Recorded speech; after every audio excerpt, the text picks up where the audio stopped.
Estamos de volta, pessoal, para o nosso segundo vídeo, continuando aqui a nossa abordagem sobre a doutrina de Cristo. A gente ficou de ver no último vídeo as concepções inadequadas sobre a divindade de Cristo na história da igreja. Em outras palavras, as heresias que surgiram atacando a doutrina de Cristo. A primeira delas, para a qual chama a sua atenção, é o que se chamou de apolinarismo, de Apolinário, o seu defensor. O apolinarismo era a ideia de que a pessoa de Cristo possuía um corpo humano, mas não uma mente ou um espírito humano, e que a mente e o espírito de Cristo provinham da natureza divina do Filho de Deus, a ideia básica do apolinarismo. A outra é o nestorianismo, de Nestório, e que é a doutrina de que havia duas pessoas distintas em Cristo, uma pessoa humana e outra divina. Outra, o monofisismo, que também responde pelo nome de eutiquianismo, a ideia de que Cristo possuía uma só natureza, mono, do grego, ou somente, e physis, que é a palavra grega para natureza. Então, monofisismo, Jesus teria uma só natureza.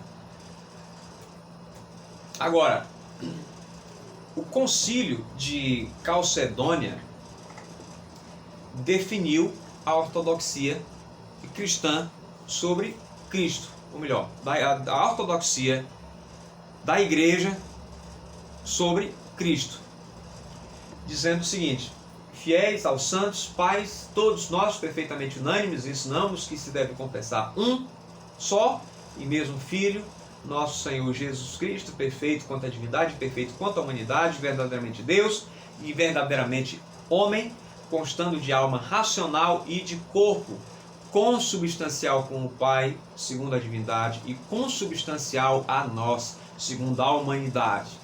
E aí vai. Mas, enfim, o concílio de Calcedônia tentou resolver o problema, fazer cessar a celeuma e estabelecer o ensino reto ortodoxo sobre Cristo.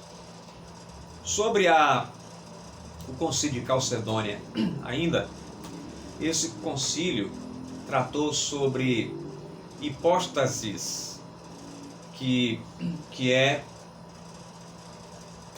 diz respeito às naturezas de Cristo. Primeiro, uma natureza humana sem pecado e uma natureza plenamente divina. E uma natureza não anula a outra. Elas não se imiscuem. Não há uma confusão. Eu assisti hoje um vídeo de Sproul em que ele trata sobre isso também. E mais à frente eu quero compartilhar com vocês porque eu achei muito edificante. Ele trata sobre a pessoa de Cristo, sobre as duas naturezas de Cristo, sobre o fato de não haver confusão entre essas duas naturezas. Então, um resumo sobre a divindade e humanidade de Cristo. Cristo permaneceu o que era, tornou-se o que não era. Em outras palavras, enquanto Jesus permanecia o que era, ou seja, plenamente divino, ele também se tornou o que não fora antes, ou seja, também plenamente humano. Jesus não deixou nada de sua divindade quando se tornou homem, mas assumiu a humanidade que antes não lhe pertencia. Sobre a obra de Cristo, essa foi uma obra perfeita. Então, olha só, da natureza divina para a natureza humana. O que é que isso significa? Significa que, ainda que a natureza humana de Jesus não tenha mudado em seu caráter essencial, porque ela foi unida à natureza divina à pessoa deixa eu reler aqui. Ainda que a natureza humana de Jesus não tenha mudado em seu caráter essencial, porque ela foi unida à natureza divina, na pessoa única de Cristo, a natureza humana de Jesus obteve o seguinte: dignidade para ser cultuada. incapacidade de pecar.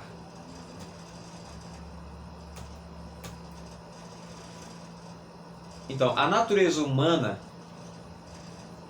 para a natureza humana, significou a capacidade de experimentar o sofrimento e a dor. A natureza humana de Jesus, por sua vez, lhe deu a capacidade de ser nosso sacrifício substitutivo. Sobre a expiação, que é um aspecto da obra de Cristo fundamental, a expiação é a obra que Cristo realizou em sua morte, em sua vida e morte, para obter a nossa salvação. É por isso que se diz que ele expiou os nossos pecados, ou ele fez propiciação pelos nossos pecados. Não há diferença entre propiciação e expiação. Agora, quais são os aspectos teológicos da expiação? Primeiro, quanto à causa. Qual foi a causa da expiação? O amor e a justiça de Deus. João 3,16, o que é que diz? Porque Deus amou ao mundo de tal maneira que deu o seu Filho unigênito, para que todo aquele que nele crê não pereça, mas tenha a vida eterna. Romanos 3,25 trata sobre isso também. A causa, o amor e a justiça divina. E a necessidade. A expiação não era absolutamente necessária, mas como consequência da decisão divina de salvar alguns seres humanos, a expiação era absolutamente necessária.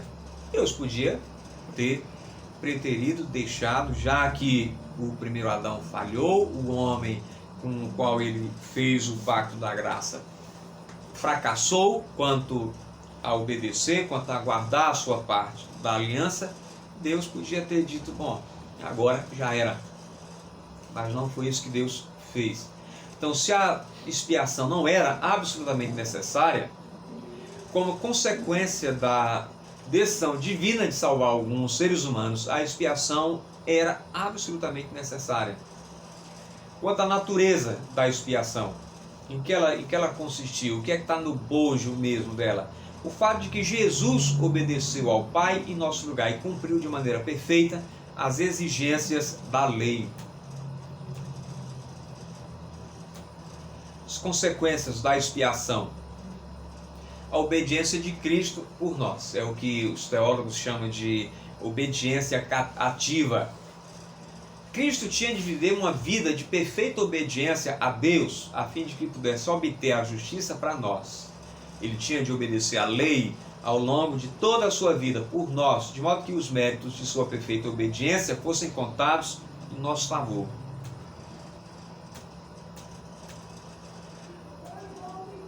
Ainda sobre os sofrimentos de Cristo por nós, obediência passiva.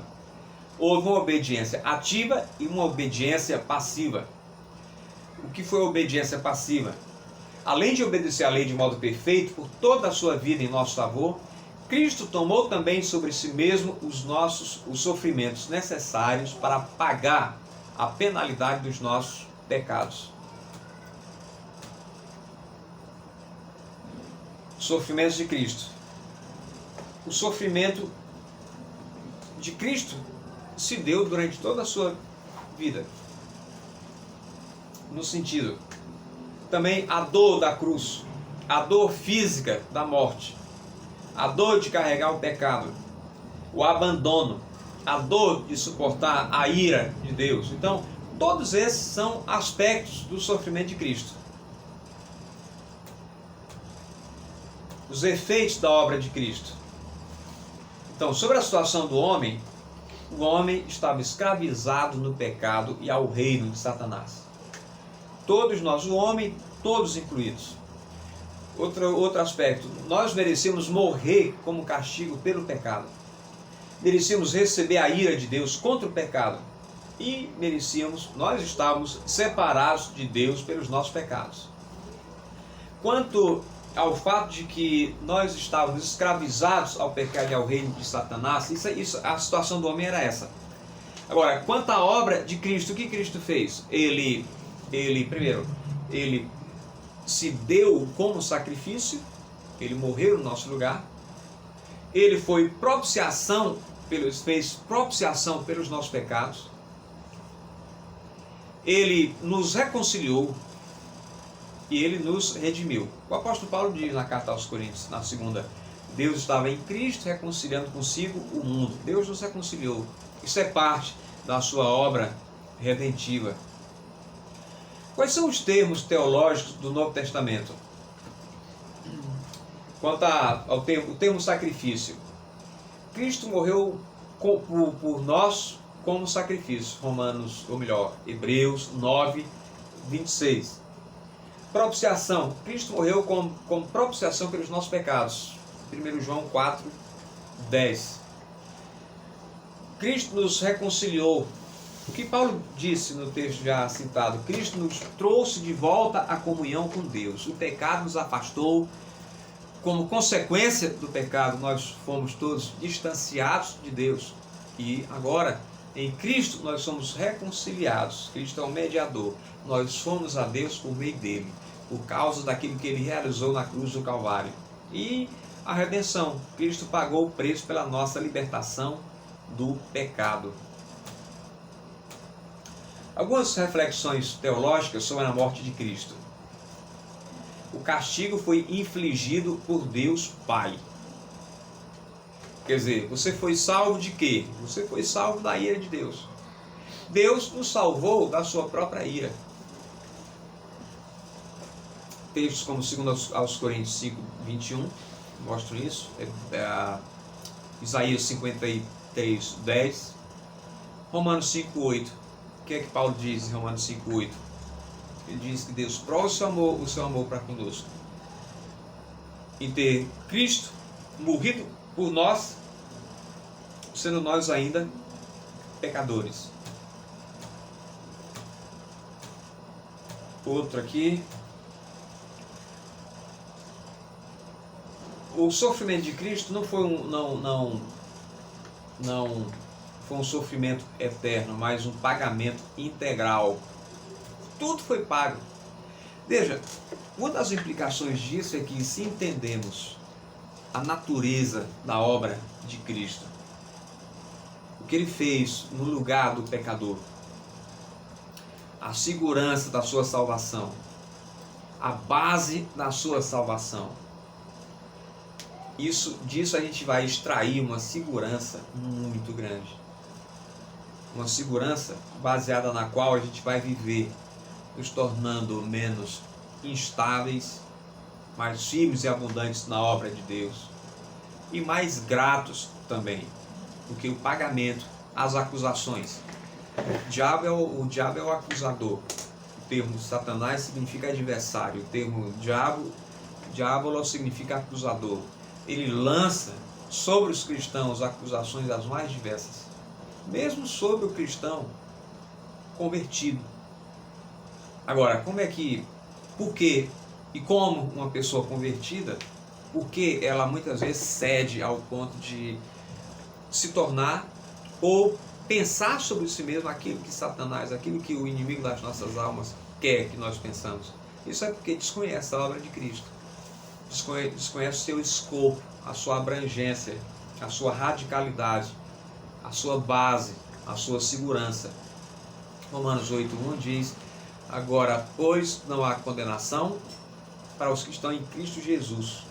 Quer dizer, a obra, o preço pago, a dívida que nós tínhamos foi paga de um modo completo, cabal, integral.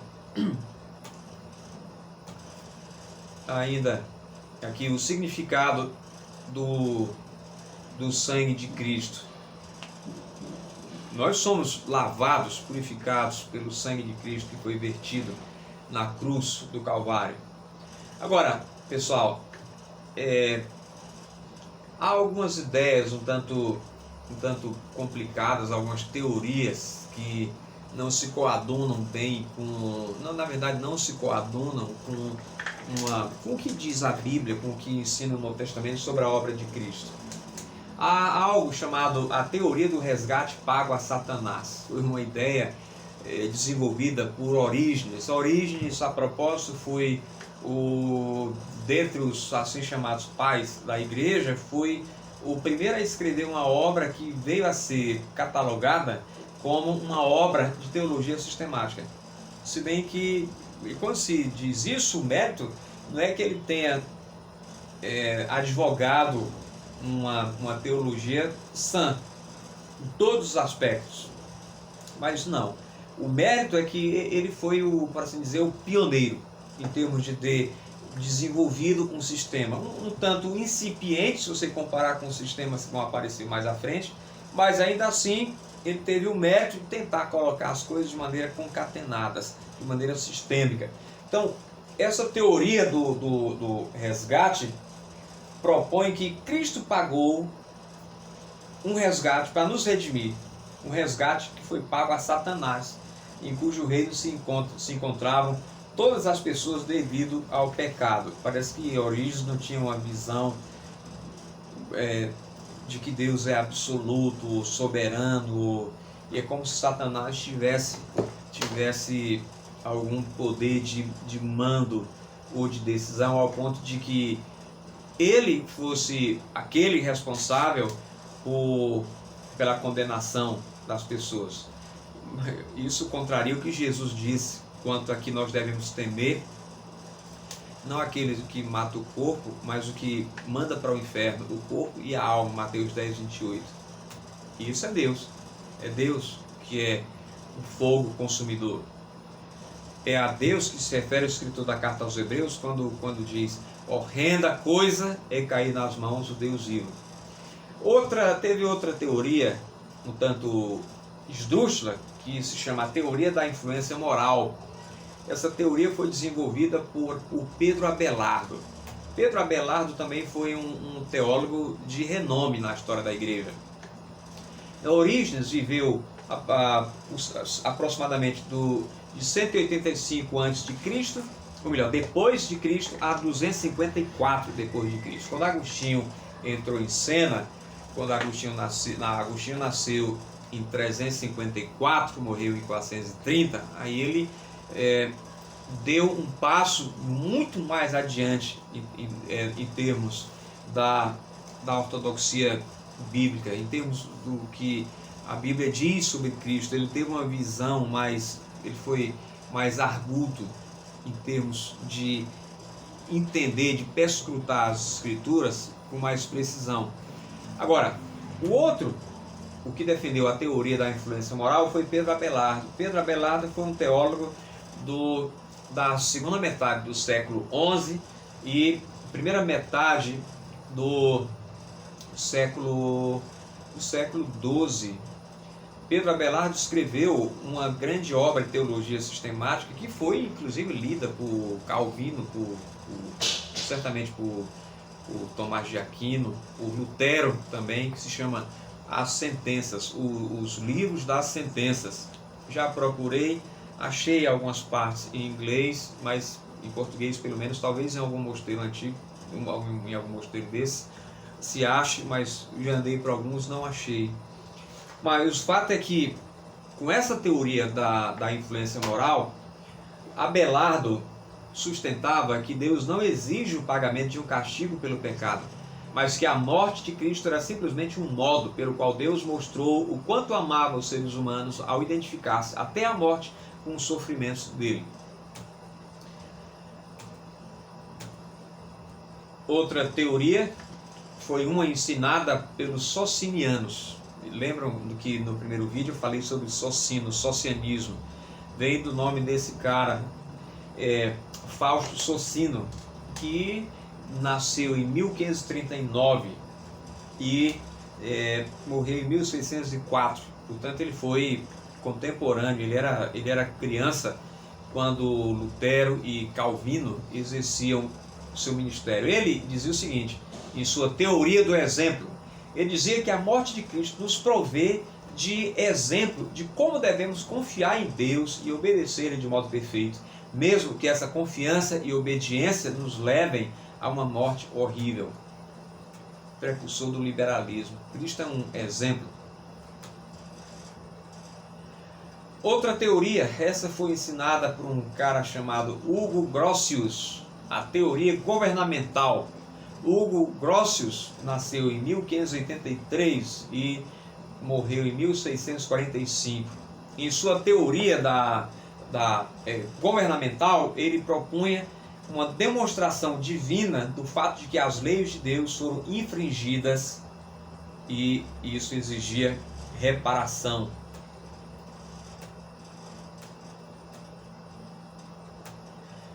Sobre ressurreição e ascensão, vou tentar ser mais rápido aqui para não cansar vocês.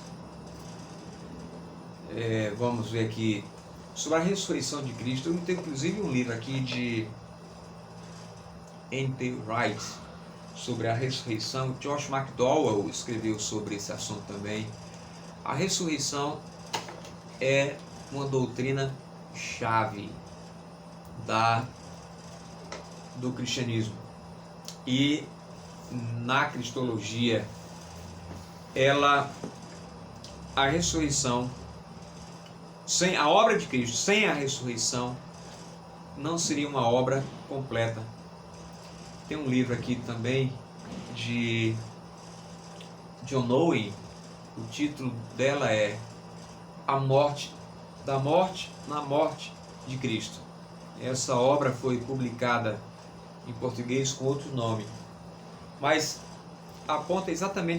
também aponta para a ressurreição de Cristo. É uma obra muito profunda, escrita por um dos maiores teólogos inglês, John Owen.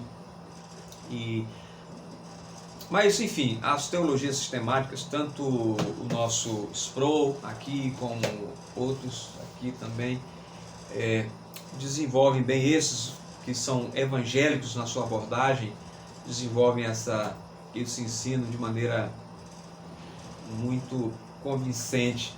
Sobre a ressurreição de Cristo, a gente vai ver aqui algumas provas do Novo Testamento, algumas evidências do Novo Testamento. Mateus 28, 1 a 20, Marcos 16, Lucas 24, João 21. Todos esses textos, nos 4 evangelhos tratam sobre o túmulo vazio. Qual é o significado doutrinário da ressurreição? A gente está se aproximando da Páscoa. Há uma conexão entre a ressurreição e a Páscoa. Vejam, a ressurreição de Cristo assegura nossa regeneração, além de que ela assegura a nossa justificação.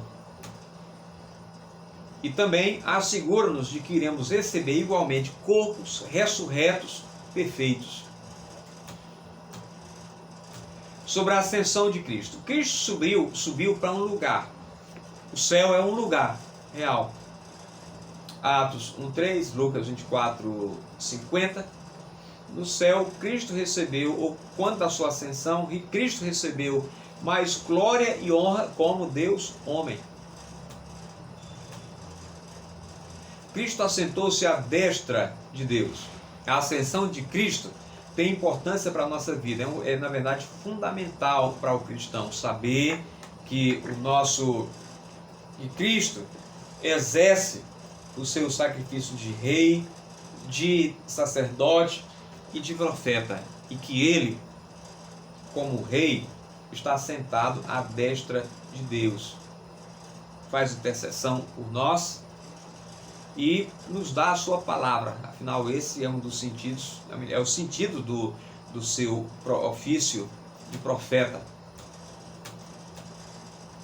Então, sobre os ofícios de Cristo, são 3, eu já os mencionei: o ofício de rei, de profeta e de sacerdote.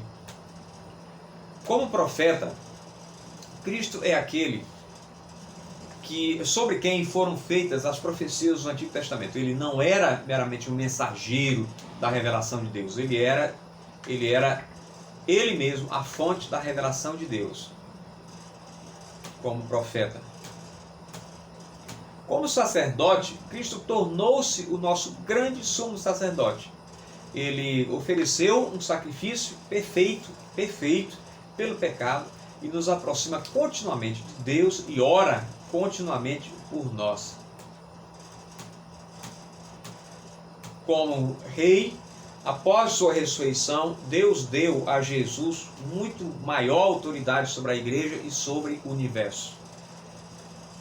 O próprio Mateus, o apóstolo, diz no capítulo 28, e Deus lhe deu toda a autoridade no céu e na terra. Ele reina.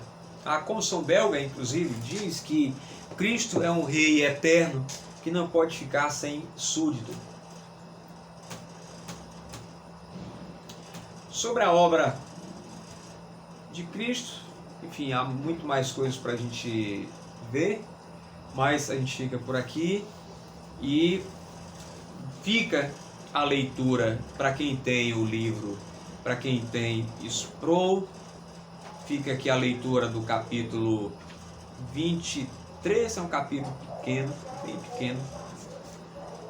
Também 24, capítulo 24, uma pessoa, duas naturezas, e ele vai enfatizar, esclarecer também, complementar algumas dessas coisas que a gente viu nesses dois vídeos, e